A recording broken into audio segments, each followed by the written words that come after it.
Sanibonani bazalwane, sanibonani egameni likaJesu. Sinibingelela nonke ikhundla zenu kuphi nakuphi la nikhona.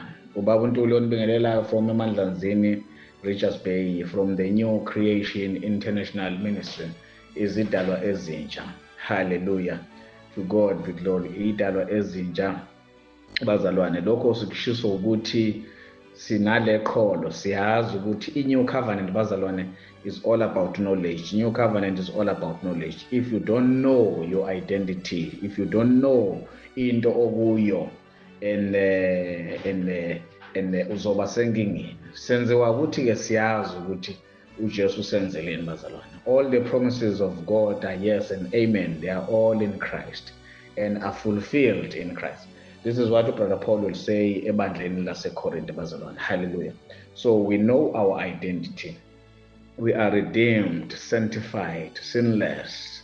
We are saved, not just saved, but eternally saved. Hallelujah. We praise Him. We praise the Lord. We praise God for His finished work. We praise God for His fulfilled promises. Bazalwane, let us quickly agree in prayer. Blessed Lord, we thank you for this wonderful day. We thank you for this another opportunity ukuhlanganyela nje ezwini lakho kuthina kuyikho konke. Sijabulela kakhulu umbuso owumisileyo ezimpilweni zethu. Hallelujah. We believe and receive that the spirit that you have given us in redemption is articulating your wisdom in the vessels, through the vessels of our being. Siyabonga ukukhethelwa ezithembisweni zakho ezipheleleyo, your fulfilled promises, and that is our place of rest. We give you all the honor, the praise, and glory. We thank you, Lord, for this union. We thank you, Lord, for this oneness. We thank you, Lord, for this unity. Father, we rejoice. We rejoice. Lord, we rejoice in your holy, precious way. Lord, we declare that your word this day, your word this time will be uttered with boldness, will be uttered with accuracy in this hour. And we do believe and receive that the spirit of discernment will take toll. Hallelujah. Will take toll during this teaching, and that at the exposition of your word, pure clarity of the word, the burden of ignorance, ukungazi kuzokhawuka emqondweni yethu, ukungazi will be dismantled, destroyed, and demolished. The veil will be completely removed from our spiritual eyes, and our minds are flooded with light. We thank you, Lord. Hence we will never worship you in ignorance in this generation. We give you all the honor, the praise, the glory.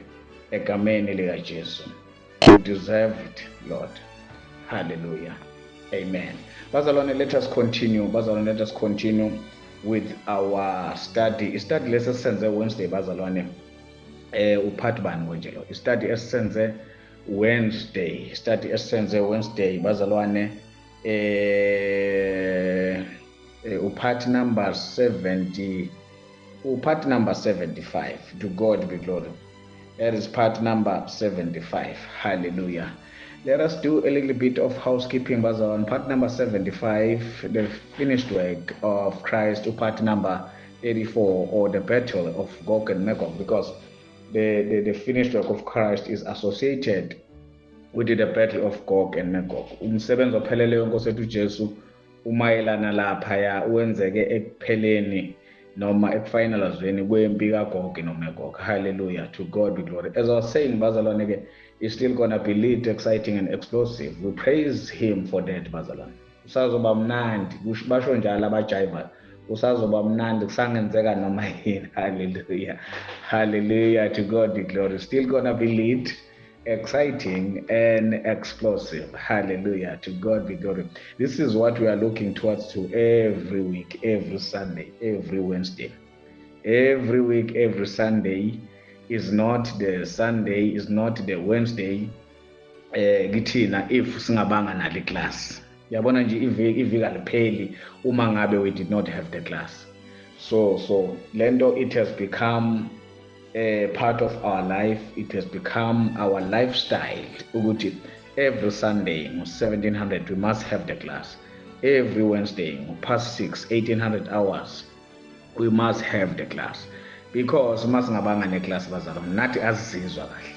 Uyawabona umuntu that is feeding on something then mangasayitholi leyo nto kuba ngazathi kukhona umuntu mhlambe omsukelileyo and etc.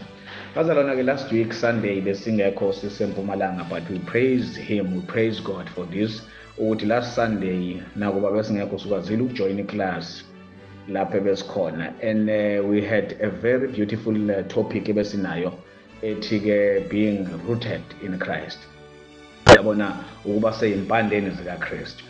So I would like to thank so much Pastor T osebenzile kakhulu in terms of putting together that sermon, in terms of putting together layer topic layer, and I must say usebenze kakhulu alikho itsharishiye phezukweje. That's the Bible language, as Jesus will say in the book of Matthew chapter number 24 bazalwane. To God be glory. I mean ukwazi ukuthi sikhululiwe kuletha inkululeko, ukwazi nje kukodwa. Ingakho sithi new covenant bazalwane, it's about knowing, it's about knowledge. So ukwazi nje kukodwa usilethela inbazalwane, usilethela inkululeko. So that is the charter of the new covenant. We must have the knowledge. It is based on the knowledge. New covenant is knowledge based, if I can put it. So uma ngabe uPastor T esitshela ukuthi we are rooted in Christ, and kufanele siphile kuleyo reality bazalwane. We need to embrace that. Kufanele siyithathe advantage yalokho bazalwane. I mean ngiyethe last time la ngithe uma isiboshwa siboshiwe noma sinikwa ibail noma sikhishwa ejele, akazi lo muntu oboshiwe akazi ukuthi ukhululiwe. Uma ekhululwa noma enikwa ibail akazi, hallelujah, akazi nokuthi ukhululiwe, even though ukhululwa kwakhe kusuke kusuke kwenziwe couple of hours, couple of days before, ngoba phela i-decision isuke ithathiwe kwa-finalize, kodwa usuke ngazi up until leyo information azanikwe yona, hallelujah, up until azanikwe leyo information. And uma yizwa leyo information uyajabula, he celebrates, and ukucelebrate kwakhe ucelebrate into ekade yenziwa. Le nto ifana ne-appointment bazalwane. Uma ngabe usebenza emsebenzini uthole ukuthi bazoku-appointa noma bakupromote, bakunike isikhundla esisha, awuphronyothwa the time utshelwa, uphronyothwa couple of days ago, uphronyothwa couple of days ago, uphronyothwa couple of weeks ago, kudecide kugqitshwe kuthiwe no, uNtuli siyamnika this position. Yabona, by the time bengitshela ngisuke ngiphronyothwe kudala, it's just that I did not know, information bengakafiki kimi. Are we communicating bazalwane? So isiboshwa masidedelwa ejele, masinikwa ibail, kusuke kudecidwe kudala, so the time mayisetshelwa usuke se-informwa nje, kusuke sekuyi-formality, hallelujah. So this is why ke sithi ke the new covenant is based on knowledge, isekwazini kakhulu. Without knowledge you will struggle to operate in the new covenant. Therefore i-reality yethu in Christ bazalwane, rooted in Christ, was long achieved a while ago. To be rooted in Christ, lokhu Kristu senzele khona many years ago when he established the kingdom. So when you see us kwangazathi siphila the helpless life, it's just that we have not yet embraced the reality of our being rooted in Christ. So singahlupheka mhlambe siphile helpless in flesh, kodwa our spirit are sanctified, our spirit are saved, our spirit are redeemed eternally, hallelujah. Are you communicating bazalwane? To God be glory. So hence I'm saying I thank Pastor T so much ongenileyo Sunday na this topic, because we needed to hear that. Yeah, so we celebrate her and her family for the sacrifice towards the ministry, ukuthi basebenze nje bangabheki, yabona apha kumnandi ukusebenza ungabhekile ukukhokhela, ukuthi basebenze bangabheki inzuzo, because lento leyo yokubheka inzuzo ubezwa abantu sebethi no, I'm not going to do it because I'm not going to be paid. Uzwa abantu sebethi hayi mina bazalwane ngoba ngifikile endaweni esorry so nanganginika lutho angisabuyi. Bazalwane thina sishumayela ivangeli not for ukuhola. NuNkulunkulu, I always pray ukuthi God may you sustain my income or rather I proclaim sustainability over my income, so that at no point I will beg the believers. At no point la ngizoncenga khona abazalwane ngibakwatele ukuthi abanikelanga. Mangisazokwazi ukuthi umsebenzi wami engwenzayo unginike income yokuphila nabantu abami, at the same time ngikwazi ukufinyelela la engafinyelela khona to do the work of the ministry. I thank God for that, and uNkulunkulu wangazathi angasustain my income. That is in my prayers, bazalwane. Well-ke ama intentions wethu, ama agendas wethu angadifarisha, angahluka. Mhlambe omunye nomunye ngathi hayi no, lo uyadlala, thina fanele sikhokhe. Mina, as for me, God sustain my income. Lord Jesus, may you please sustain my income, or rather I proclaim sustainability over my income, so that I will not be angry at abazalwane if benganekeli. Pastor Henry came in one of the sessions la besikhona wafundisa ukuthi why do we need to give? Sinikelelana. Yabona, sinikelelana. And akusikho ukuthi siyamkoloda uNkulunkulu. Hallelujah, to God be glory. Sinikela ukuthi umsebenzi wenkosi uqhubeke bazalwane. We praise the Lord. So uma ngabe bengakhona ukunikela abazalwane, mina ngingakhona ukuthi ngikwazi ukuthela lo petrol waleyo mali, ngikwazi ukufinyelela deliver the message of the true gospel. We praise God about that. Well-ke ungangikwateli ukuthi wena ukwenzi lokho. Asifani singabantu. When you might be in the ministry for gain, I'm not in the ministry for financial and physical gain, but I'm in the ministry to gain the souls. Saints, are we communicating? We praise the Lord.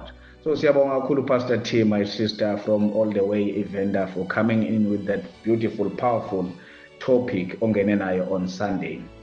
Bazalwane, we thank God so much. We thank God for this ministry. We thank God so much for His word. We thank Him for His grace, for His love. I mean, ngithela last week, we have seen His faithfulness. Ikakhulukazi kwi-conference ebesinayo eNelspruit eMpumalanga nge-weekend. So sibonga kakhulu ama-partners wethu ebesinawo, the Kingdom Citizens Worship Center.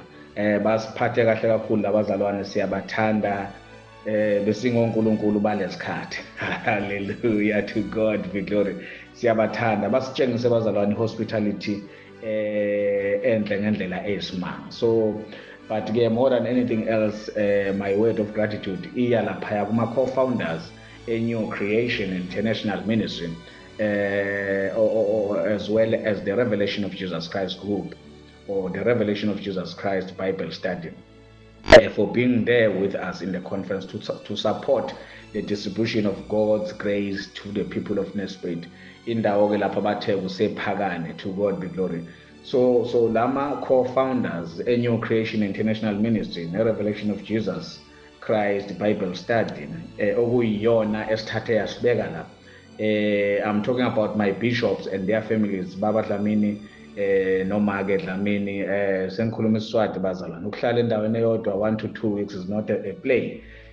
Pastor Hendrik Nomake Sigudla, siyabonga kakhulu bafundisi, siyabonga kakhulu men of God. We celebrate you, we honor you, we thank you for your sacrifices and your families. Siyabonga for your pillars of strength, abomake lapho emakhaya ukuthi baya supporta the vision kaNkulunkulu, ukuthi they are not burdensome, they are not the hindrances to the work of the ministry. So siyambonga uNkulunkulu ngabo egameni lika Jesu. So bekunabanye ke abazalwane bebekhona laphaya abaningi esesibathatha njengama members of this family, the Revelation of Jesus Christ group, abaningi, because in fact asibathathe njengama members bayi family vele, ngoba they are relentless following us. They are relentlessly learning and growing in the word of God. Basilandela ngale ndlela esimanga. Wena you will be surprised. You'll be surprised.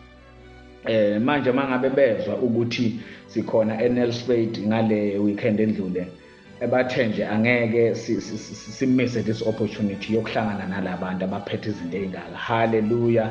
We praise Him bazalwane. We praise the Lord. So ngikhuluma abantu abadala laphaya, abadala abafana nabogogo Mabuza, and there are many more people that were in that conference. Eqale ngoLwesithathu till Sunday. but we were not there on Wednesday because we had to travel. You know, driving 7 to 8 hours is not a child's play. Sithi nje ugogo uMabuza, we celebrate you Mntomdala, we celebrate you gogo. It is good to have you emzimbeni wenkosi yethu Jesu, sikuthanda kakhulu. Yabona uma ngabe the revelation knowledge ibanjwa ngumuntu omdala njengogogo Mabuza akutshela ukuthi mina ngizwana nendaba zokudlala mina I'm forgiven, I'm sinless, I'm saved eternally, and Jesus, or rather God, has fulfilled yonke into kuJesu, and I'm a beneficiary of it. Kusho umuntu omdala. How much more about youth? Bazalwane, ignorance izosibulala, and abantu abadala uma into ibanjwe yibo bokwazi leyo nto leyo ukuthi khona, akusiyo nje into ya overnight, bokwazi ukuthi khona. Hallelujah. So ke bonke abantu bebekhona kwi-conference, so siyambonga kakhulu ugogo ngokuba khona lapha ya, and baningi bakhona abanye abogogo bami baseThekwini esihlangene nabo through the same message, abogogo Mhlongo and the likes. Ngibathanda kakhulu abantu abadala. Kwangazathi ngavele ngesihlalele nabo because bona baya-understand that they've been there. Uyazi ubaba wayethini kimi uma ngabe sengibhedile, avele aqosha amathi, lalela phela kunento oyikhohlwayo ndoda, ukuthi mina ngake ngaba mngangawe, wena ukazi ube mngangami. So ke ingakho ngithanda uku-engage nabantu abadala because they've seen life, bane-experience, banesipiliyoni sempilo. So kunezinto abasisherela zona ongeke uyiyele esikoleni but ozoyithola kumuntu omdala. So bantu abadala bonke abasilandelayo, thanking God for you, and I pray ukuthi uNkulunkulu asiboleke nina, uNkulunkulu asiboleke nina futhi, yabona sisihambe nje distance end ngoba we have some work to do. Kunomsebenzi esinawo impela okufanele siwenze, because uNkulunkulu uthanda ukuba bonke abantu basindiswe bafinyelele eqinisweni, and uma ngabe libanjwe yini iqiniso, mina ngiyazi ukuthi umsebenzi wethu lula njenge-youth. To God be glory. Ngiyanithanda kakhulu abantu abadala. Hallelujah. Not necessarily saying ukuthi abantu abashana abancane ngibathandi bazalwane. I love everyone in the body of Christ, even though one of my bishops we conference wathi into esingayikweleta abantu bishop ukuthi sibanikeze uthando. Usho njalo uPastor Henry but into esingayikweleta nina bazalwane ukunika uthando. So what we owe people is love and nothing else. Hallelujah. To God be glory. That was such a profound and powerful statement from one of my co-founders. We praise the Lord, bazalwane. So bonke ke abantu bebekhona lapha ya kwi-conference bazalwane, sithi nje they are blessed, sithi nje i-ministry prospers in their hands, and their journey will never be same in Christ bazalwane, because lokho abakuzwile will completely change their life 360 degrees. Hallelujah. To God be glory. You know, as I'm talking like this, goosebumps in my body, you will never experience it if you don't know it, but it feels great. Yabona uma ngabe ubona abantu that are catching the revelation knowledge, that are able to link the dots, that are able to put the puzzle together in as far as the revelation knowledge is concerned, uvele ubone ukuthi ya uNkulunkulu is at work bazalwane. Iqiniso bazalwane, ngithe ngikhuluma na one of my sisters ngathi iqiniso selifohlile bazalwane, and asahlehli malifohlile kanje iqiniso, and we need to stand for the truth, we need to defend the gospel, we need to advance the gospel. Are we communicating bazalwane? So ngithike kulabazalwane baseNelspruit, they are part of the army which God is raising. The army ezokhongarisha our communities, the army ezokhongarisha ezonqoba the societies esikuzo, the army ezopreacha this message, ezoshumayela levangeli lemlayezo with boldness, with accuracy, without fear, without favor no jeopardy. I-army ezothi come what may, we are standing for the truth. Come what may, ama-prophecies asefikile kodwa thina we gotta be standing for the truth. Sidingaka abantu abanjalo abazothi I might as well remain by myself alone, but as long as I will remain on the truth. Abantu abanjalo bazalwane. Uyabona the pastor that invited my brother and the pastor, Pastor Arthur, he said so, ukuthi I lost friends. Sidinga abantu abazothi come what may, even if I lose friends, I would rather remain with one or two friends abazoma eqinisweni. I would rather remain with one or two friends, one or two family members abazoma eqinisweni, because bazalwane, at the end of the day lento inguNkulunkulu ayikho ngathi, at the end of the day lento inguKristu ayikho ngathi. So ke sidinga abantu abazoba njalo, abangazukudayisa ngeqiniso, abazothi yes impela you are my bosom friend, but here is the truth. Of course, yes, this is not about feelings, emotions, and whatnot. Here is the truth. But my friend, if you do not buy into this, if you do not walk with me into this, I might as well remain by myself. The other day, mama, love you so much with our beautiful kids. But if lento lena ningayizwa, I'm releasing you. I'm freeing you up. I'm allowing you ukuthi nihambe nikhonze la nithanda khona. But I mean, I will remain in the truth. I might remain myself alone in the house as long as I will be grounded and founded and built upon the truth, rooted in Christ. Hallelujah. To God be glory, bazalwane. So sidinga abantu abanjalo. So abantu abazalwane, the army that uNkulunkulu impi uNkulunkulu ayirayisayo are those kind of people, the young lions with boldness, with courage, abantu abangazukusaba abazalwane. So sithi ke labazalwane baseNelspruit vele, they are officially part of the Revelation of Jesus Christ group, of which basilandela vele now and then, and we thank God for them. Hallelujah. We praise the Lord, bazalwane. Sizoza ngasikudala eNelspruit. We are coming just now. We are coming just now. Hallelujah. The beginning has, that was just the start of the beginning. The beginning has just started. Good things are here to come. Good things are soon to come. Hallelujah. To God be glory. We are not talking about 50, 100 years when we are saying soon to come. As far as the second coming of Jesus is still pending. Even though John was told that things were going to happen soon. John no, the second coming of Jesus is still pending. Hallelujah. We went up and then we derailed a bit about this topic.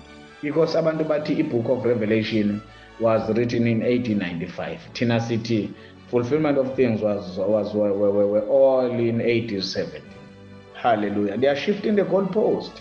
Like those that will prophesy ukuthi Jesu uyabuya nge-23 September, Jesu uyabuya nge-7 September. Okay, mayengenzeka ngabuyi. Okay, ake sibone next year. And there are people, ngikhuluma ngabobaba bemizi, ngikhuluma ngade educated doctors and professors, ngikhuluma ngabantu abanama degrees, ngikhuluma abantu abanama qualifications. They are following these people abazokutshela ukuthi kune rapture in the sky. Abobaba nabomama bemizi abahloniphekile, they are following these people very close. And when you oppose them, no, but so and so akakushongo lokho. When you oppose them, but so and so akakushongo lokho, how can you say that? Ntuli, how can you say the book of Revelation was written before incwadi yesambulo ibhalwe before AD 70? What about 1895? Because so and so ushilo. Hallelujah. Saints, asiyeke uku-idolize abantu ngoba will remain fools, as Paul will say.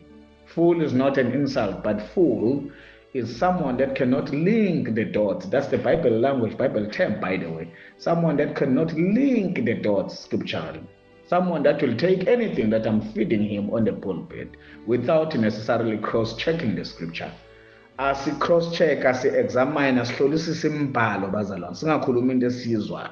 The book of Revelation, how can we say ibhalwe after 87, ibhalwe ngo-1895? Kukuphi lokho in the scripture? Well, let us quickly look at that. Let us quickly look at that. The book of Revelation, chapter number 1, verse number 9. Siyafunda bazalwane. Chapter 1, verse 9. Hallelujah. We praise him. Mina Johana umfowenu nomhlanganyeli kanye nani ekuhluphekeni. Tribulation, ukuhlupheka, ekuhluphekeni nasembusweni nasekubekezeleni kukaJesu. Ngangisesiqhingini esithiwa iPatmos ngenxa yezwi likaNkulunkulu, ngenxa yobufakazi bukaJesu. Mina Johani ngingumfowenu nomhlanganyeli. I am a brother and your companion ekuhluphekeni in tribulation. I mean, bazalwane, uyabona kufanele manje sifundise ukuthi yini ukuhlupheka. What are the tribulations? Phela leading to AD 70 bekufanele kube nokuhlushwa kwebandla. Siyafundisa ngithi bazalwane, leading to AD 70, approaching AD 70 bekufanele kube nokuhlushwa kwebandla. Bekufanele kube nokuhlupheka okukhulu okungakaze kube khona emhlabeni. UJesu ubanike ama-sign, uJesu ubanike iy'nkomba, uJesu ubanike the pointers, uJesu ubanike the indicators zokuphela kwesikhathi, zokuphela kwe-age. wabanika ama-signs, the pointers, the indicators zokuza kwakhe. And uyayisho lento in the Gospel of Matthew chapter number 24. Hallelujah. Shall we go there, bazalwane? To God be glory. We praise him. Matthew chapter number 24 verse 33 and 34. Hallelujah. To God be glory. Uthi-ke kanjalo nani nxa nibona konke lokhu yazini ukuthi iseduze isemnyango. Ngiqinisele ngithi kini lesizukulwane asiyokudlula kungakenzeki konke lokhu. So likewise, when you shall see all these things, manibona konke lokhu yazini ukuthi iseduze isemnyango, by the doors. And lesizukulwane asikudlula zonke lezi zinto zingakenzeki. Hallelujah. We praise the Lord, bazalwane. Nxa nibona konke lokhu kufanele nazi yini izinto ababezoyibona. Angithi phela uqeda ukubatshela ngama-signs of the end of age, or ama-signs okuphela kwesikhathi. Uqeda ukubatshela ngama-signs okubuya kwakhe. Now kwi-package yama-signs, kwakunenhlupheko. Ku-package yama-signs kwakunenhlupheko zokuhlushwa kwebandla. Ku-package yama-signs kwakunenhlupheko enkulu eyayizoba khona emhlabeni. Emhlabeni, we are not talking about the globe, we are not talking about the universe, but emhlabeni we are talking about the earth, which is Israel. G-E, gay, the earth, Israel. That's the Bible language, that's what the Bible is teaching us. So ukuhlupheka kwaku-include umfowabo ebulala umfowabo, kwaku-include ukuthi babulawe kuma-synagogue, kwaku-include ukuthi sizwe, the nation rising against the nations, and many more signs ezilistwe lapha ku-Matthew chapter number 24. And lama nations lapha lezizwe ezayizovukela izizwe akhulunywa ngade Zulu nations, akhulunywa ngade Swati, ngade Xhosa, ngade Tswana, ngade Venda, etc. akhulunywa those nations, ngalezo zizwe. But the nations is 12 tribes of Israel, izizwe eziyishumi zika-Israel. Are we communicating, bazalwane? To God be glory. Hallelujah. So uJesu ukhuluma kanjena nje la ku-verse 33, 34, nxa nibona lokhu yazini ukuthi semnyango. Lesizulwane sikudlula zonke lezi zinto zingagcwala. Uresponda kwi-question abambuze yona lapha ku-verse 3. Shall we go to verse 3 quickly, bazalwane? Hallelujah. We praise the Lord. Ake siye ku-verse 3. Hallelujah. Esahleze entabeni yemnqumo abafundi beza kuye bebodwa bathi sitshele ukuthi kuyakuba nini lokhu, nesibonakaliso sokuthi bafuna ama-signs. What are the signs? Nesibonakaliso sokuza kwakho nesokuphela kwezwe siyakuba nini na? Sibonakaliso sokuphela kwezwe nesokuza kwakho kuyakuba nini na? Bambuze ehlele entabeni yemnqumo. So uyaresponda usethi nxa nibona konke lokhu. Lo nxa nibona konke lokhu from verse number 3 to la ngifunde khona verse 33, 34. Nxa nibona konke lokhu kunama-signs, the list of signs akhona laphaya uJesu abatshela ngawo. Hallelujah. We praise the Lord, bazalwane. So uma bebona lama-sign laba bafanele bazi ukuthi-ke it is near, bafanele bazi ukuthi iseduze. Yini yayiseduze? Ukubuya kwakhe. Yini yayispecial ngokubuya kwakhe? Wayezobuya ezoqeda ngecovenant endala, wayezobuya ezojaji icovenant endala, and amise umbuso wakhe. Hallelujah. And zonke lezo zinto according to the Bible, verse number 34, kwakufanele igcwaliseke kwisizukulwane sakhe. Ngamanye amagama isizukulwane sakhe sasingeke sendlule up until zonke lezi zinto lezi zigcwaliswe. Saints, are you catching the flow? Wasingeke sendlule isizukulwane sakhe up until zonke lezi zinto zigcwaliswe. Now uJohn uyiphathi, uthi ngingumhlanganyeli nomfowenu enhluphekweni, uyiphathi ye-tribulation before AD 70. uJohn umhlanganyeli nomfowabo phathi yenhlupheko before AD 70. Ingakho lapha ku verse 9 la isiqale khona esho kanjalo ukuthi I'm your brother and the companion. So now mawubheka ke inhlupheko ingaba kanjani after the destruction of the temple in 1895. Inhlupheko ingaba kanjani in 1895. Yabona? So if we claim ukuthi iBook of Revelation ibhalwe ngo-1895, uthi ngingumfowenu kuphela nomhlanganyeli enhluphekweni, usho ukuthi inhlupheko ingo-1895 ekubeni iTemple libhilizwe ngo-1870 uma ngabe behlaselwa iRome. Uyabona ukuthi ayihlangani lento le. Abantu-ke abangabi nama-emotions towards lezi zinto bazalwane. As long as into yakho is not scripturally proven, thina angeke si-agrishe nawo. Hallelujah, to God be glory. So abangabi emotions, bangabi nama-feelings are-high towards these things. We praise the Lord, bazalwane. Abehlise nje imimoya abantu. And yazi labantu bazibathini bazibathi i-context ayisebenzi, i-context ayizange yabaluleka eBhayibhelini. Like really bazalwane, yiphi nje into la emhlabeni isitori ongasilandela esingena context usilandele all the way? Isiphi isitori ongasilandela all the way without considering i-context? Uyadawutha-ke ukuthi la bantu laba impilo yabo is it shape up now, impilo yabo iqondile, because umuntu okanjena angakutshela ukuthi i-context ayibalulekile. Akubalulekile ukuthi ngiqede isikole ngihambe ngiyodaba, akubalulekile ukuthi ngiqede isikole ngihambe ngiyodla ama-drugs, akubalulekile ukuthi ngiqede isikole ngihambe ngiyoba uhobo, akubalulekile ukuthi ngiqede isikole ngihambe ngingenzi lutho nje ngidecide ukuthi yes bakhona abantu abaqeda isikole abahlele ekhaya bengathandi. Kodwa umuntu okhuluma kanjena uthi i-context ayibalulekile, because uma ngabe sitreat-a iBhayibheli sibheka ukuthi kuqale kuphi kwaya kuphi sikuphi njengamanje. So wena uma ngumuntu you don't care anything about the context, unenkinga. Impilo yakho ithi nje njengoba umdala akubalulekile nokuthi ungagana. Yes bakhona abantu abangawufuni umshado for whatever reason, but wena uyilo muntu ongathi umshado ubaluleke ngani, ngiright ngihlalele ngcolile ngisho. Let us transform our mind. Let us transform our mind.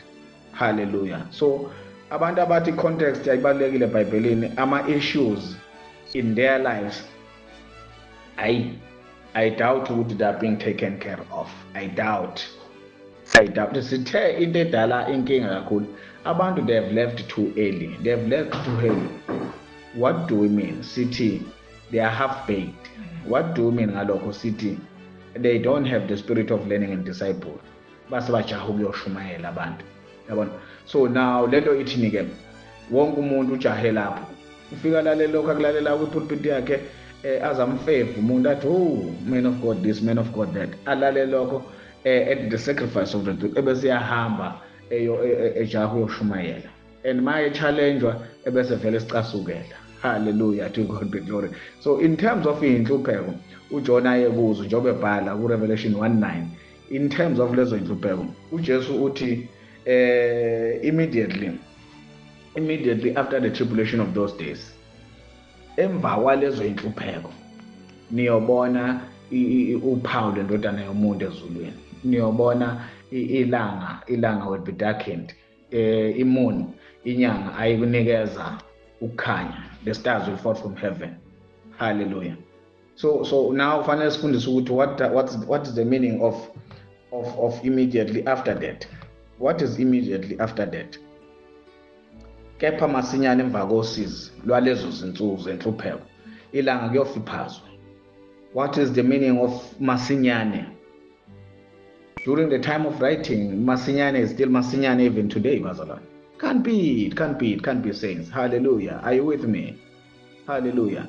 Shall we also teach sibafundise labantu ukuthi lezi inkanyiso ilanga nenyanga nezinkanyezi azikho literal?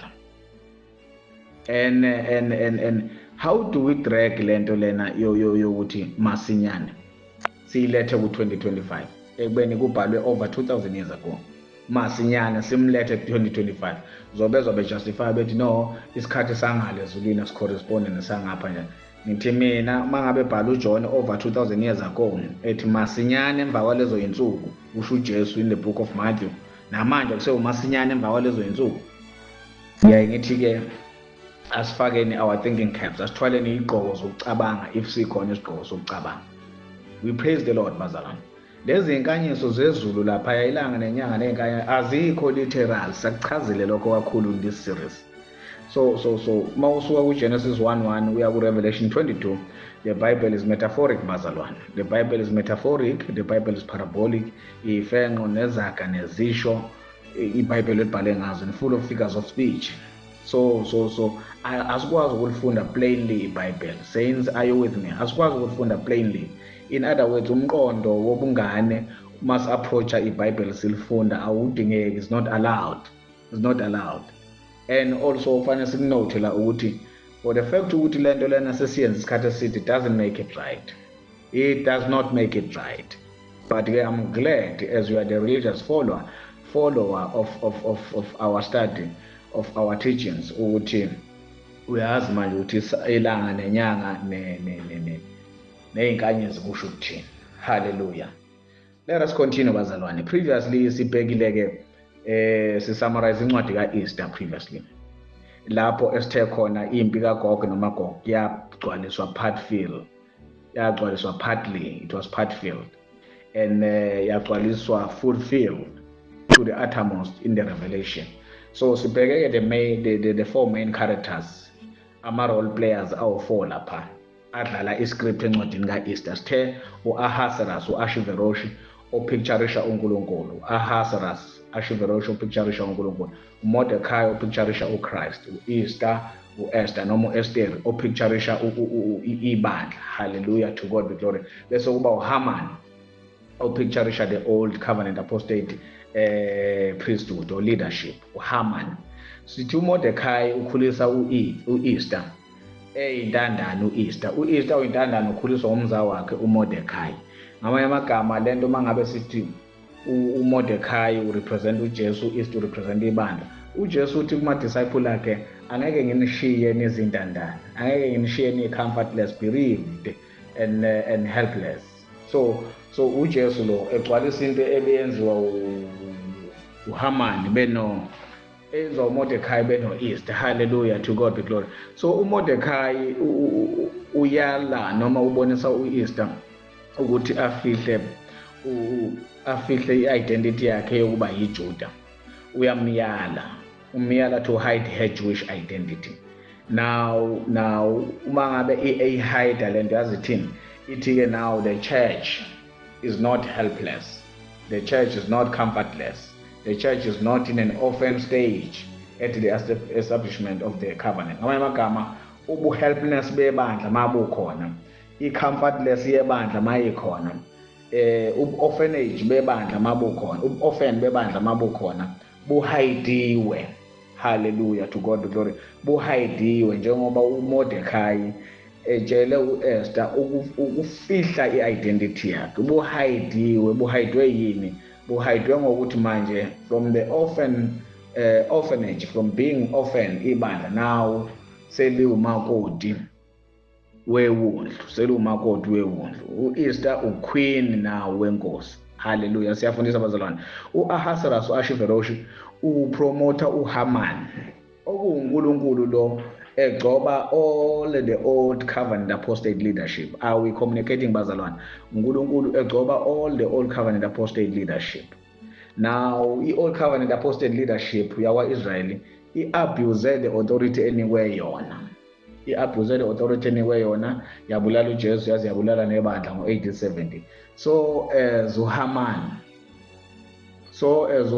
naye wa-abuse the authority yokuphonyotha u-Ahasuerus. Wenzani uHaman? He wanted to wipe out the Jews. He wanted to kill all the Jews. Efuna ukubulala wonke amaJuda, even nenkosi uMordecai.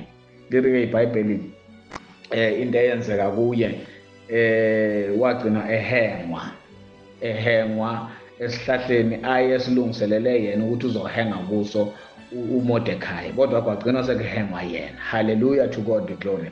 So yikho-ke lokho kwenzeka kwi-old covenant apostate priesthood of old covenant apostate Israel ngo-AD 70.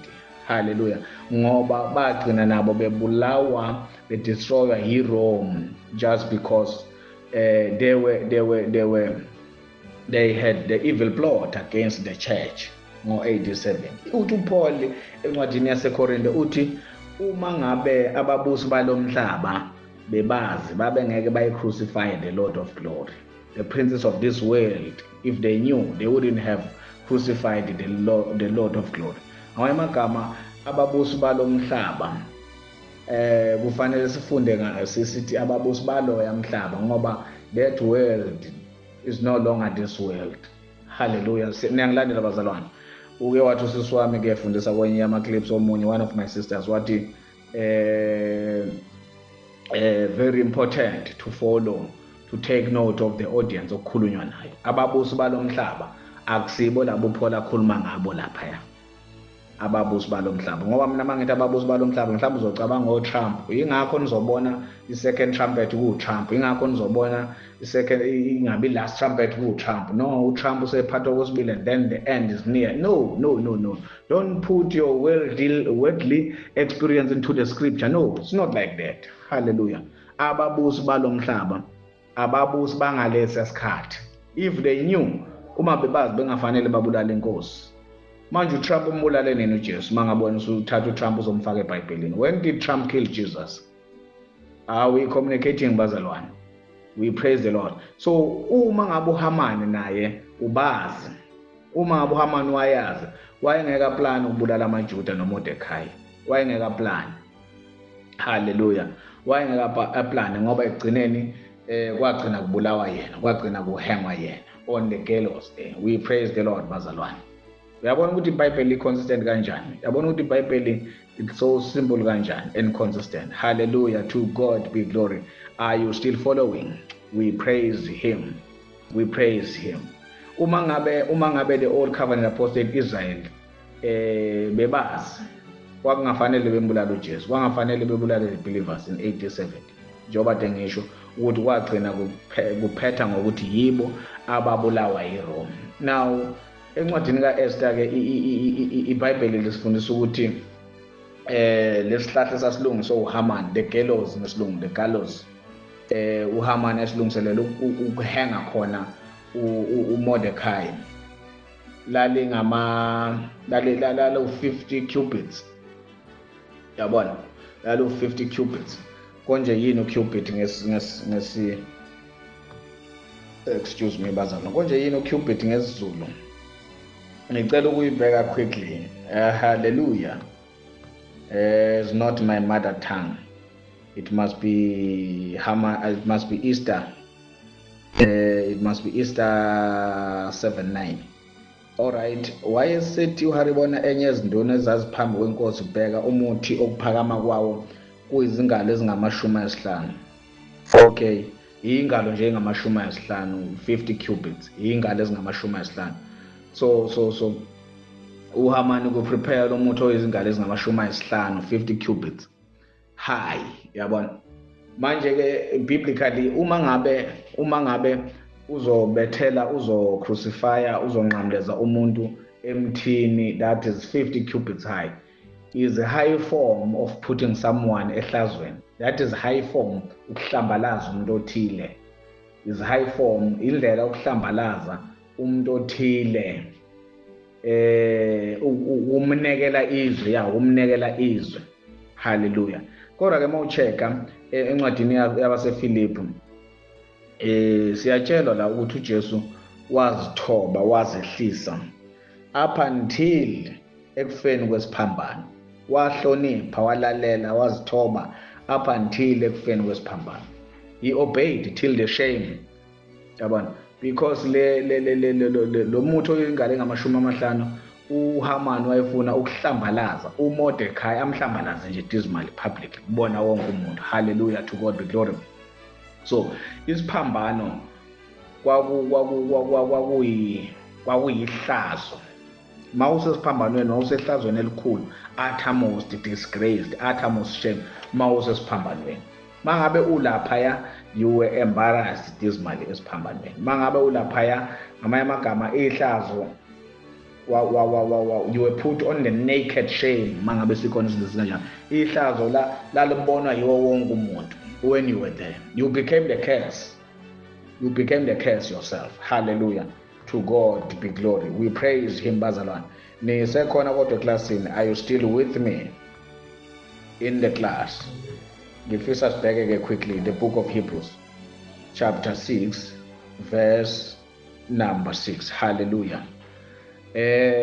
Babuye bahlubuka. Hebrews 6:6 babuye bahlubuka, akunakwenzeka.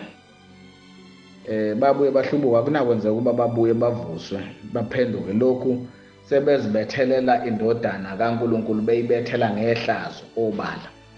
Beyibethela ngehlazo obala. Yazi ukuthi isingisi sithini la? Sithi if they shall fall away, to renew them again unto repentance, seeing they crucified to themselves the Son of God afresh and put him to an open shame. So putting the Son of God to an open shame, ihlazo lelo, hallelujah, isiphambano sehlazo. Umbhali la wama-Hebrews ukhuluma nama-Hebrews, ukhuluma namaJuda, namaJuda ayekholwa during this time of writing. Uyamuzwa uthini laphaya ku-chapter 1 uverse number 1, uthi uNkulunkulu esekhulumile endulo kokhokho nabo ngabaprofethi ngamathuba amaningi nangezindlela eziningi, ekugcineni kwale mihla ukhulume kithina ngendodana ayimise iba yindlalifa yakho konke owadala ngayo futhi izwe. Hallelujah, to God be glory. Umbhali wama-Hebrews la uthini? uNkulunkulu ukhulume kokhokho babo ngabaprofethi, hallelujah, bokhokho babo ngabaprofethi, but ekugcineni kwale mihla ukhulume ngendodana kithi. Kusho umbhali wama-Hebrews, ukhulume ngendodana kithi, hayi mina nawe, kithi, kubo. Sithe indodana ifike ekupheleleni kwesikhathi, when the fullness of time God sent forth his son. Indodana ifike ekupheleleni kwesikhathi, indodana ifike in the latter days, indodana ifike in the last days. Hallelujah, to God be glory. The last days has got to do ne-terminal generation, isizukulwane lesi sokugcina. uJesu ufike kwisizukulwane sokugcina, hallelujah, ngoba bese kugoqa zonke izinto. Ingakho uzozophola bethi thina sekwi-climax ke manje yokufulfilwa kwezinto kaNkulunkulu.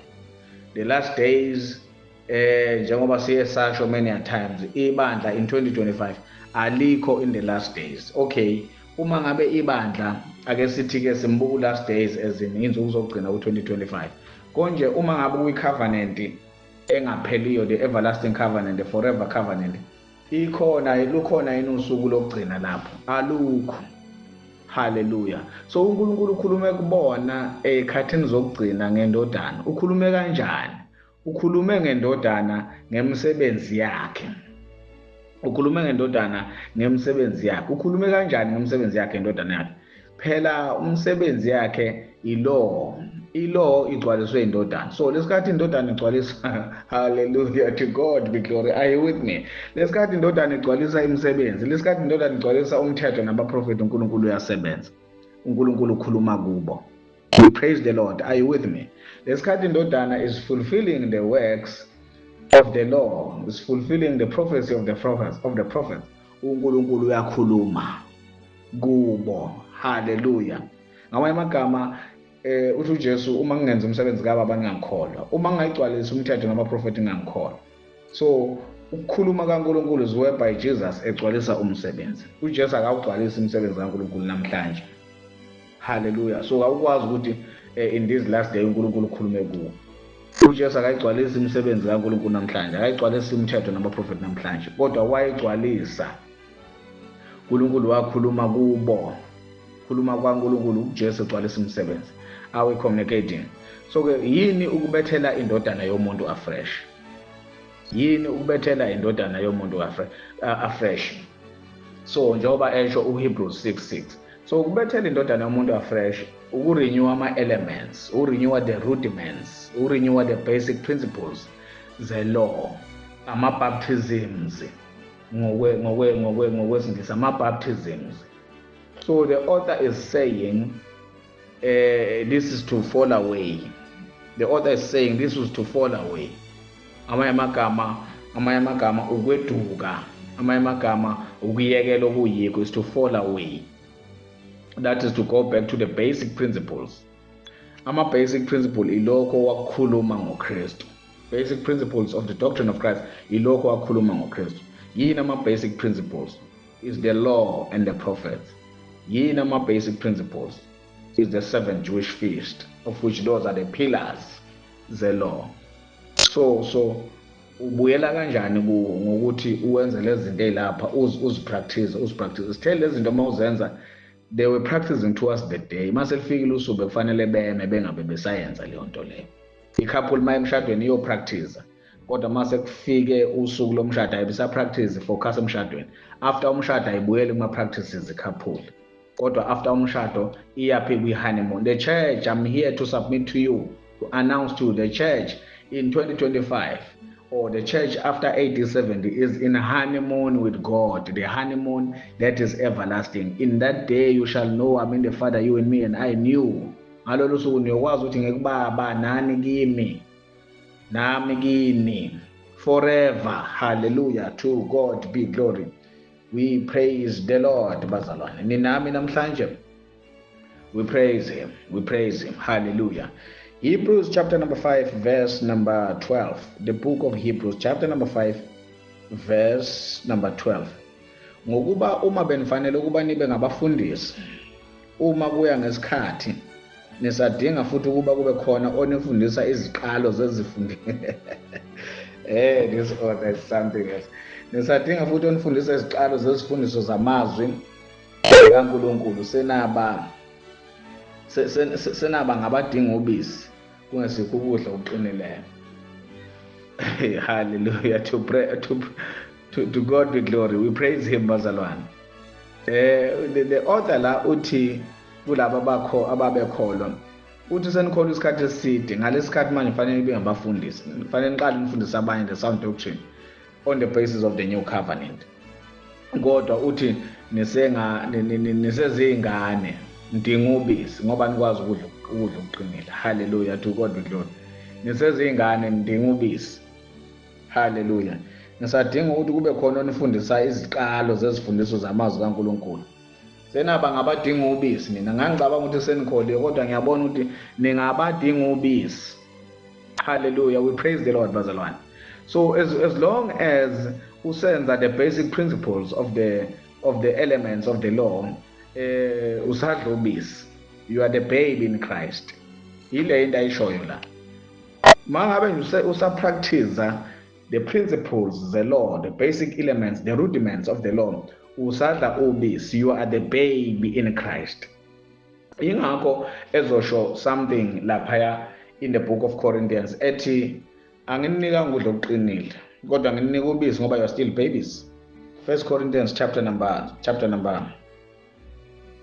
let me quickly go there, bazalwane. 1 Corinthians chapter number 3 verse 1 Corinthians chapter number 3 verse 1 to 3. Nami ke bazalwane bengenakukhuluma kini njengabakwamoya kepha njengabenyama, njengakwabayizingane kuKristu. Yamuzwa uthini uPaul? Nganiphuzisa ubisi, anganipha ukudla okuqinileyo ngokuba beningakaqini. Yebo, nakalokhu anikaqini. Nalokhu abakaqini laba bantu laba. Uthini verse 3? Ngokuba niseyiba benyama, ngokuba uma kusekhona phakathi kwenu umahawu nokuphikisana nisibo abenyama anihambisa kwabantu na. Niseyiba benyama. Angininikanga ukudla okuqinile, anika ubisi ngoba benisezingane, kodwa vele niseyizingane ngoba manise nalento eninayo ukuthi nibe nomahawu anihlukile kwabenyama, ningabenyama. Hallelujah. Yikho ke uzomuzwa umbhali kaMahebrews la ku chapter number mbhali wamaHebrews ku chapter number 6. Yes, chapter number 6 verse 1 to 2. Uthi ngakho ke masidlule esifundisweni sokuqala ngoKristu. Isifundiso sokuqala, basic principles of the doctrine of Christ. Isifundiso sokuqala are the basic principles of the doctrine of Christ.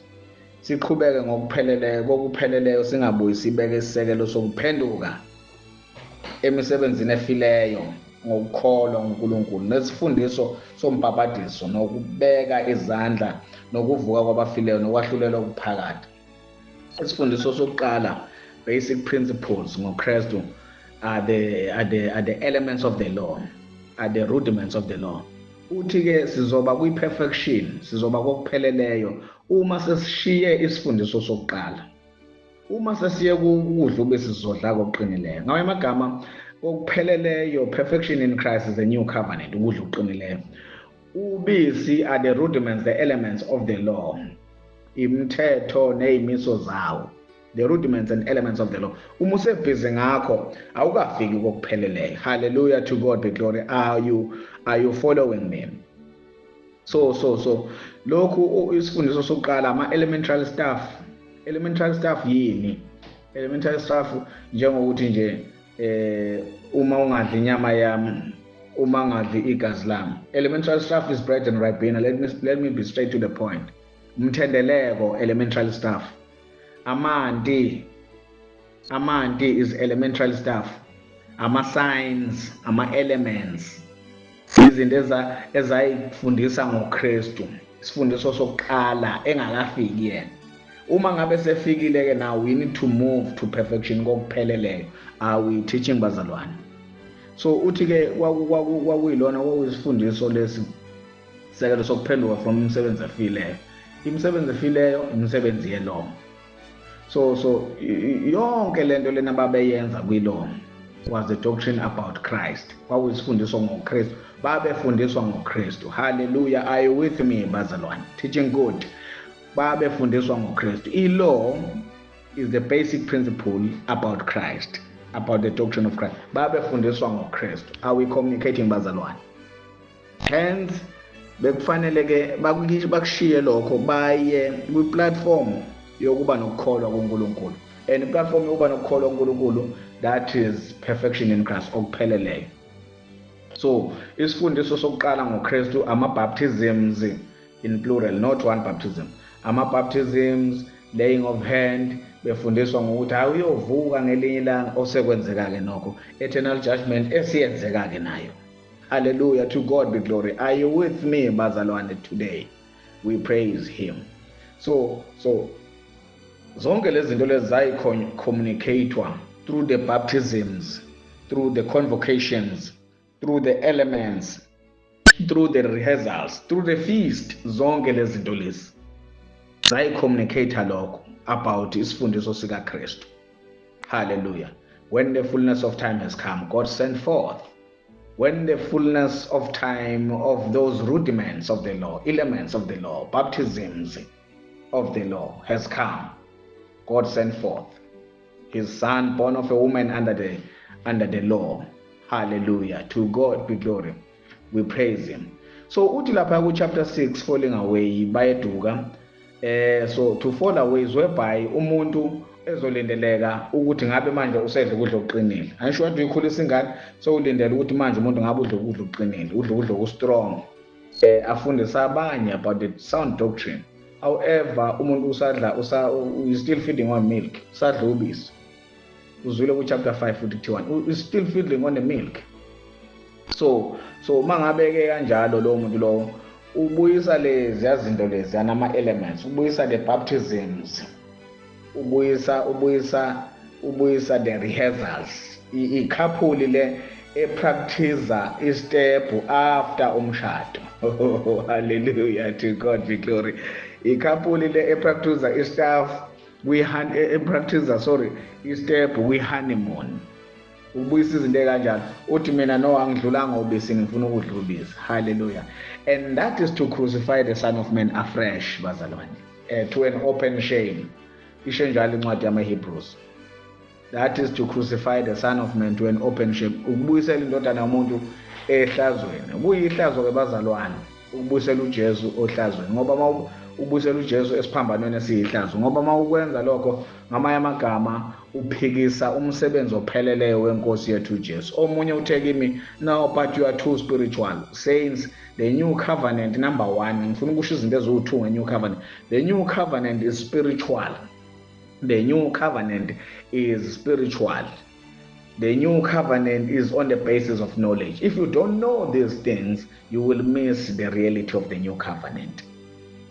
Isekwazini new covenant, number 2. If you don't know that, you will miss number 1, the spirituality of the new covenant. And you expect to see all these rudiments, elements, the practices, the convocations, and lapha in the new covenant.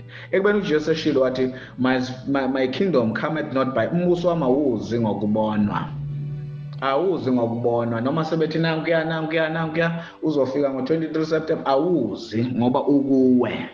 In other words, we are being fooled to be waiting for Jesus to come on the 22nd of September, to come on the 7th of October, and whenever, and yet Jesus is in you. Awuzi ngokubona umbuso wamukini. Hallelujah, to God be glory. Fool is not an insult. Awuthi ngilungiselo yamzalwana, I can see inhliziyo yakhe yacasuka. Fool, if you are the fool, is not an insult, but you cannot link and comprehend and understand the scripture. Njengoba nje unga-understand ukuthi uJesu uthi umbuso wami awubonwa kodwa wena ufuna ukuwubona. You want to sit with Jesus and eat breakfast or lunch or whatever. That is impossible. Awuzi ngokubona. Ufuna ukumjabulela. Awuzi ngokubona ukuwe njengamanje you are embodiment of the kingdom of God. Get used to that. Hallelujah. Cool down. Are you okay now? We praise the Lord. Hallelujah. Saints, where I was konje. Yeah, bengithi ke ukubuyisela uJesu esiphambanweni. Isikhathi siyangishaya but ngicela ngibekezelele. Ukubuyisela uJesu esiphambanweni bazalwane ukuphikisana nomsebenzi ophelele. uJesu uqedile umsebenzi. Mangabe usagxile kulezi zinto ze-law, you must know you are still a child. Together of you, your whole congregation, you are the children. Ningabantwana, you are the children, not the children of God. Children of the rudiments of the law. You are feeding on the milk. But when you move to perfection, you become the son. When you remain feeding on the milk, which are the rudiments of the law, which are the basic principles about the doctrine of Christ, you remain a child. In Bible, you remain, in Greek, you remain the nepios. You are the nepios. But when you move to perfection, you become the huios. The huios. From nepios to huios. Huios is the son. In the new covenant, we do not have the children. In the new covenant, we do not have the children, but we have the sons. Yes, the son can be the children, but it has got a deeper meaning. We can explain that some other time. In the new covenant, we have the sons. In the new covenant, we are feeding on the strong food. We are still feeding on the strong meat. We are still feeding on the meat, on the milk. You are the child. You are the babe in Christ. Hallelujah. So the early church, laphaya encwadini yama-Hebrews, babe we process yokumove from the elementary stuff. Move from the basic principles of the doctrine of Christ. Move esifundisweni sokuqala ngoKristu. They were expected to be feeding on the soul. Bebelindele ukuthi fanele ngabe manje sebefeeda sebedla ukudla okuqinile. But they were still feeding on milk. They were still feeding on the elements of the law. Hence sithi i-law ayiphelanga esiphambanweni. I-law iphele ngo-AD 70. Sichazele lokho many times. Uyabona ukuthi wayesikusho i-law iphele ngo-AD 70. Saints, sibhekileke la the book of Revelation chapter number 20. Siyenza verse 1 to 10. Sasithi sifuna ukubheka ke ukuthi kwenzakaleni emva kwempi kaGog noMagog. What happened actually after the battle of Gog and Magog? Kwenzakaleni emva kwempi kaGog and Magog? Kwangazathi isikhathi asingivumeli manje. Yes. Ngicela ukuthi uma sibuya next time, ngicela ukuyivala la. Ngicela ukuthi uma sibuya next time singene deep ku chapter number 20 ukuze mase senza i-chapter by chapter we book of Revelation sazi ukuthi chapter number 20 is covered. But because of time, ku chapter number 20 ngicela ukumiyeka namhlanje. Ngicela ukumiyeka namhlanje because I need how many other minutes? Okay.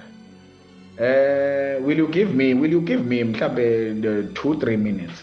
2-3 minutes. Ngicela ukuthi simenze kodwa ngicela ukuthi next time singene deepanyana kuye. But ngicela ukukunika nje just the overview. Sizofunda lama verse asele lapha ya chapter 11 ne. Ukuthiwa ngicela ukuhighlighta ngoba i-clip ezolandela, i-teaching ezolandela. Fanele sibheke lento yokwahlulwela ukuthi kukhulunywa ngani. Fanele sibheke le judgment. Okay, ngase ngibona verse number 11 chapter 20. Ngase ngibona isihlalo sobukhosi esikhulu esimhlophe nohlezi kuso ubuso bakhe babalekelwa izulu nomhlaba akutholelwanga ndawo. izulu nomhlaba litholelwanga ndawo, right? Ngabona abafileyo abakhulu abancane bemi phambi kwesihlalo sobukhosi, izincwadi zavulwa, nenye incwadi yavulwa, neyokuphila. Nabafileyo bahlulelwa ngalokho okulotshiwe ezincwadini njengokwemisebenzi. Haleluya. Bahlulelwa okulotshiwe ezincwadini njengokwemisebenzi. Nolwandle lwakhipha abafileyo ababekulo, nokufa neHades kwakhipha abafileyo ababekukho. Bahlulelwa yilowo nalowo ngokwemisebenzi yakhe. Ukufa neHades kwaphonswa echibini lomlilo, lokhu kungukufa kwesibili, ichibi lomlilo. Ichibi lomlilo kufa kwesibili. Uma ekhona ungafunyaniswanga elotshiwe encwadini yokuphila, waphonswa echibini lomlilo. Now izulu nomhlaba libalekela ubuso balo ohleli ehlalweni sobukhosi esimhlophe. Kuthiwa kutholakala ndawo, akutholelwanga ndawo. Uyakhumbula ukuthi lento le iprofethiwe ngo-Amaleki, ukuthi u-Amaleki, even though wayesizwe sokuqala, kodwa his latter end will perish forever. Amaleki, a nation eyayipointa, Amaleki was a pointer pointing to the old covenant apostate Israel. Amalek was destroyed and perished forever in typology. U-Amalek la uphuma khona uHaman oyiGagite. uHaman descended from Amalek. His latter end, he was hung. He was no place found for the old covenant. Siyafundisa abazalwane our teaching. Abafileyo bama phambi kaNkulunkulu, abancane nabadala bajajwa, abancane nabakhulu. The dead, abafileyo, yilaba ababetshalwe kwicovenant endala. Phela ababetshalwe kwicovenant endala bafa. Lithi iBhayibheli, the books were open, incwadi zavulwa, nenye futhi incwadi okuyincwadi yokuphila. Now incwadi, the books of the law, incwadi, those are the books of the law, incwadi zomthetho. uJames uthi lapha kuJames 2:10, ake ngiphuthume khona sihlobo sami, uJakobe lone, Jakobe 2:10, ngokuba ogcina wonke umthetho kepha akhubeke kowodwa unecala. Ogcina wonke umthetho, whosoever shall keep the whole law and yet offend in one point, he is guilty of all. Izincwadi zomthetho is guilty of all. And another book of life is to be in Christ. Enye incwadi leyo yokuphila is to be in Christ. So bajajwa ngokwemisebenzi yawo. Umsebenzi wabo kwakuwukuthi bakholwe. Yakhumbula bembuza in the Gospel of John bethi, manje singenza umsebenzi muni? Uthi uJesu, hayi, umsebenzi engingawenza ukukholwa yilowo uBaba amthumileyo. Haleluya. Bajajwa ngokwemisebenzi yawo. Yimiphi imisebenzi esingayenza? Umsebenzi engingawenza ukukholwa yilowo uBaba amthumileyo. To God be glory. Are we teaching bazalwane? We praise him. So umthetho wawunemthetho. The system of the law yayinemthetho. The books of the law. There were books of the law given to the covenant nation. Yayinika isizwe sasinika umthetho, the books of the law. So if your work was tested to be on the books which were opened, the law, you were found to be on this another book. Mangabe utholakala lapha, tested to be okay on the books ezavulwayo, and then you are guaranteed the place ngapha encwadini yokuphila. Are we teaching bazalwane? So uma ngabe abazalwane ababazala ama-Gentile, ama-Greek, uma ngabe ama-Greek ekholwa, kwakufanele atholakala encwadini yokuphila in Christ. Ngicela sinotice something la. Ama-Greek abezizwe babe bookless, babe ngenancwadi ngoba yayingekho law enikwe wona. Are we teaching bazalwane? Ama-Greek abezizwe babe ngenancwadi. They were bookless. There was no book given to them. Hallelujah. We praise him bazalwane. So enye into efana siyibambe la, the Gentiles abezizwe, iBhayibheli ngama-Gentiles nabezizwe will refer to those immediate neighboring countries during the time of writing. Yilaba babe bookless, yilaba babe nganikwanga ncwadi, because babe closer to the nation eyayinjani, eyayi-bookful, if there's something like that, eyayinikwa incwadi yomthetho. Joshua le ncwadi yomthetho mayingasuka emlonyeni wakho. We praise the Lord bazalwane. So lithi iBhayibheli ulwandle lakhipha abafileyo ababekulo, ulwandle lakhipha abafileyo ababekulo. So as much as iBhayibheli likhuluma ngolwandle njengabantu, kodwa ngifuna si-observe something la, ukuthi the sea will also be related to confusion, directionless and chaotic. Ekudidekeni nje ulwandle hlangahlangene emqondweni wakho. Uma ngabe uyakhumbula encwadini kaGenesis, the Spirit of God, umoya kaNkulunkulu wehla wenyuka over the deep surface of water. Umoya kaNkulunkulu wehla wenyuka over the deep surface of water. So lento-ke it will refer to the Spirit of God hovering over, wehla wenyuka, bringing knowledge of God through Christ, bringing knowledge of God through Christ. This is why verse number 3 kuthiwa let there be light. Angifuni ukuya lapho namhlanje, akube khona ukukhanya, ngoba the Spirit of God izama ukuletha knowledge, izama ukususa the directionless, ukudideka ne-chaos. Uyabona umuntu ompilo yakhe ehlangahlangene ne-confusion. Hallelujah. Bringing direction to the directionless person, bringing stability to the unstable and chaotic person. Umoya kaNkulunkulu wehla wenyuka verse 2, Genesis chapter number 1. Hallelujah. Ulwandle lukhipha abafileyo. Ulwandle lukhipha abafileyo. Ngithe mina ngifisa sibheke as much as ulwandle lukhuluma ngama-Gentiles, but also lukhuluma nge-chaos, ngokudideka and nongabi nayo direction. Ungabi nayo direction.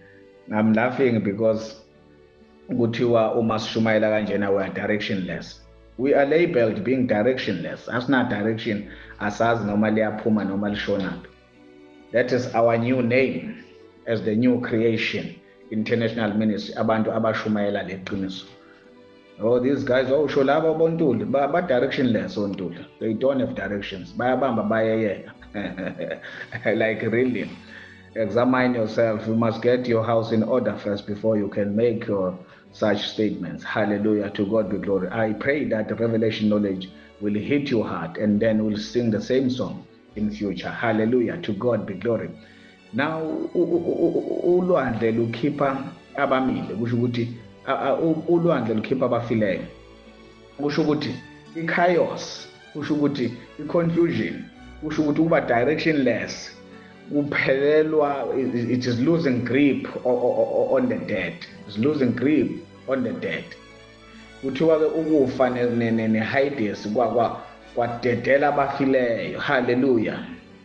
Kwadedela abafileyo because now kubadedela nje, they had to be judged according to their works. They had to be judged if they believe in the old covenant. Ngoba nje kukhulunywa ngokufa, they were sown in the old covenant and they died. Uthi uPaul ungakafika umthetho ngangiphila, kwafika umthetho ngafa. Uyabhala ufile kodwa uPaul.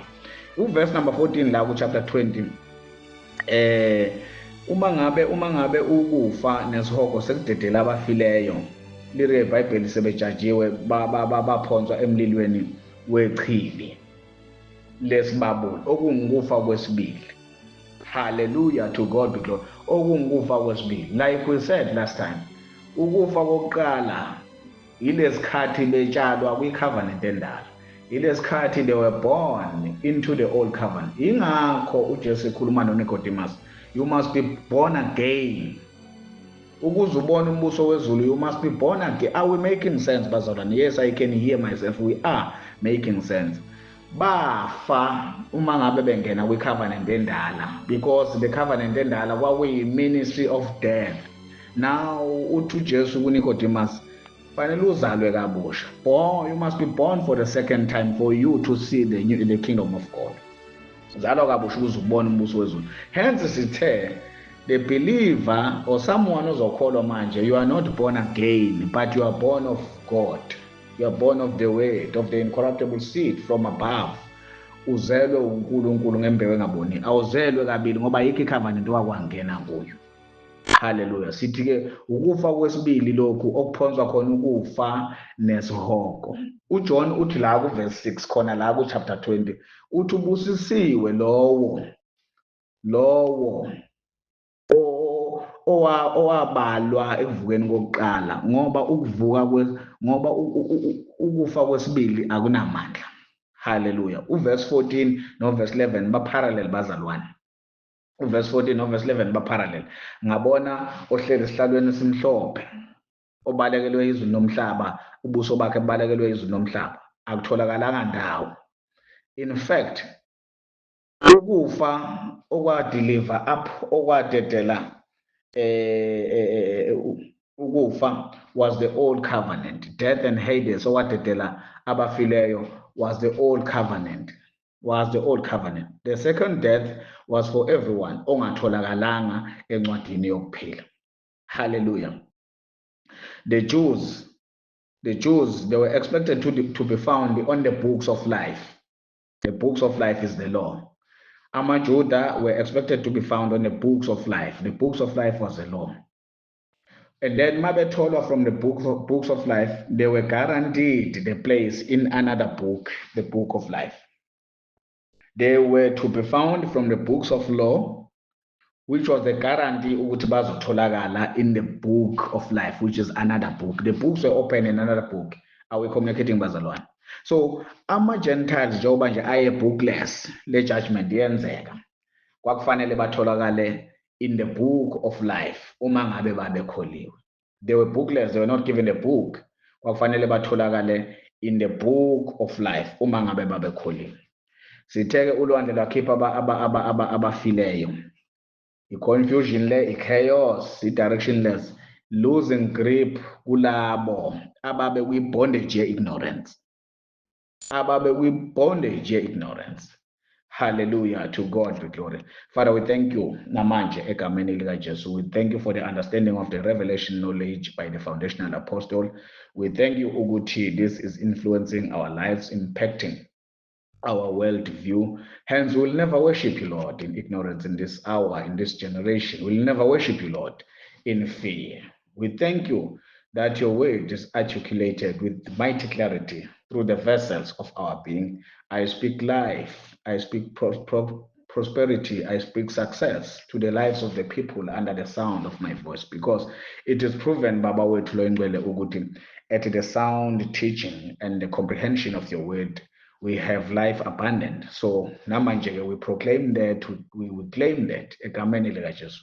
Siyazi ukuthi uNkulunkulu that is with us all the time, uNkulunkulu oqinisekisayo ukuthi we will never perish in ignorance. We will never perish just because of the lack of knowledge. We give you all the honor, the praise and glory in Jesus' mighty name. Hallelujah.